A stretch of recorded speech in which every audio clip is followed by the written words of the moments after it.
Hubology is a tiered religion, meaning members are expected to rank up throughout various levels. And only at every new rank, members will be allowed to learn just a little bit more about the belief system.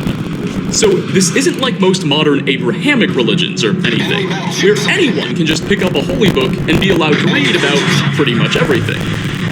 Phil explains that Hubology has 8 ranks we can progress through, starting with AHS-1, then AHS-2, etc. The way we're able to level up is simple.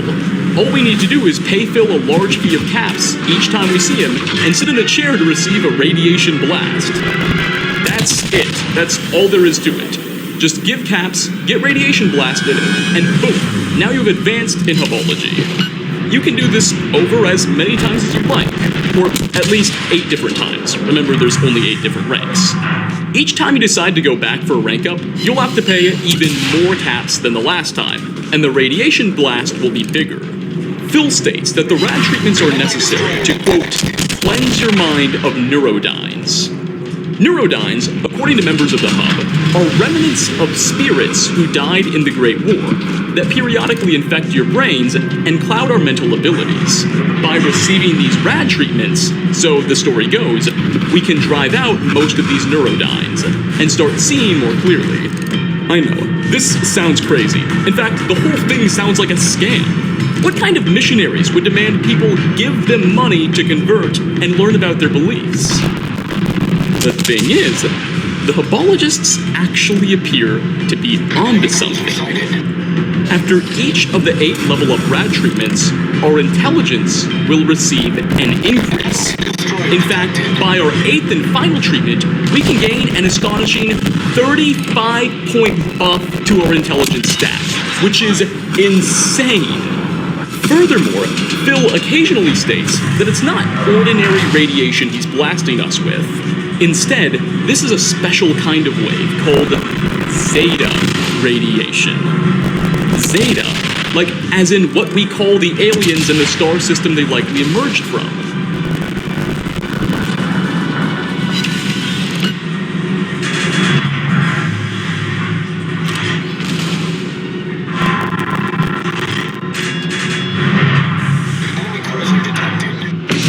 Dutch Boy Professional Series works hard for you with top quality primers, durable interior and exterior paints, and specialty products to help grow your business.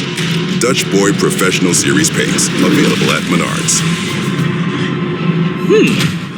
Clearly, despite all initial appearances, the Hub people aren't just lunatics or con artists. They really do have some degree of extraterrestrial connections.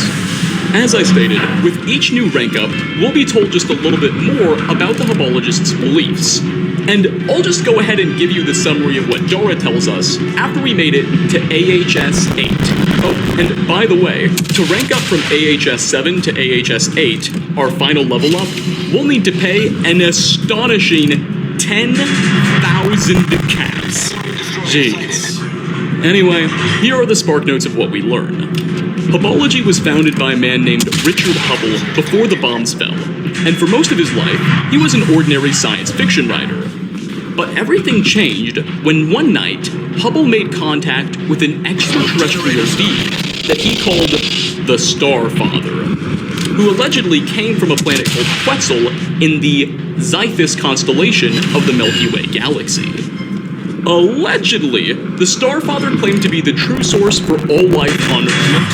However, neurodynes have led mankind astray since our creation. The Starfather then agreed to allow Hubble and any of his followers to come live with him on his planet Quetzal, where they would be free of the neurodynes and gain unimaginable power. Then, they could return to Earth and rule over it as gods. This is why Dara and the gang are so obsessed with space travel. They're trying to get to that planet where the Starfather is and join him. Okay, congrats. Now you know the secrets of Hubology. And it only costed you around 15 to 20,000 caps. There can be only one AHS 9. The highest you can be promoted is AHS 8. The donation is 10,000 caps. The radiation dose will be severe.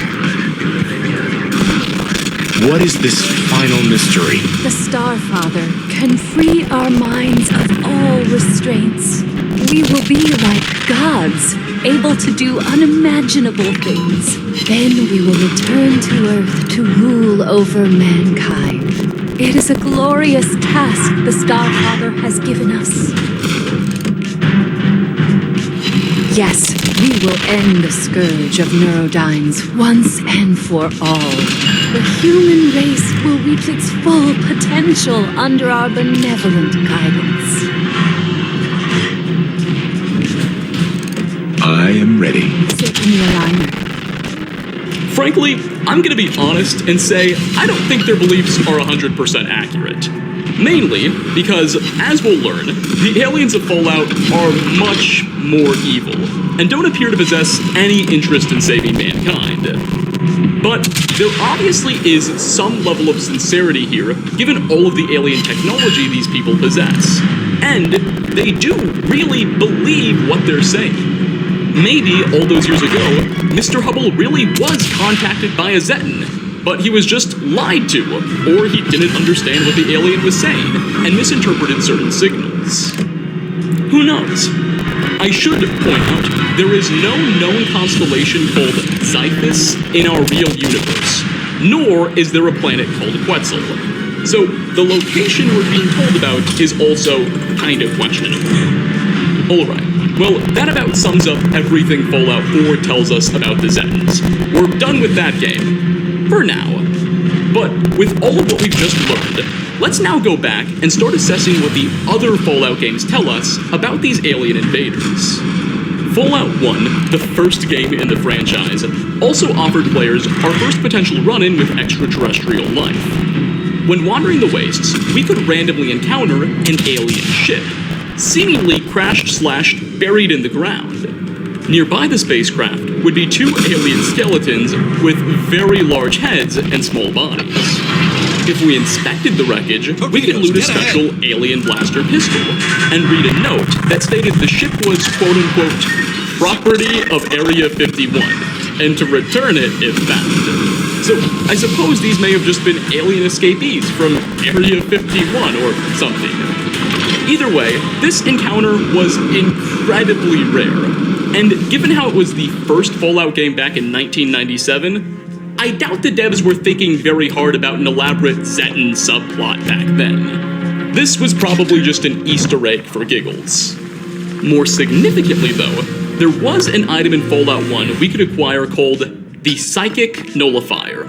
It was a helmet that could have been purchased from a merchant, and later on in the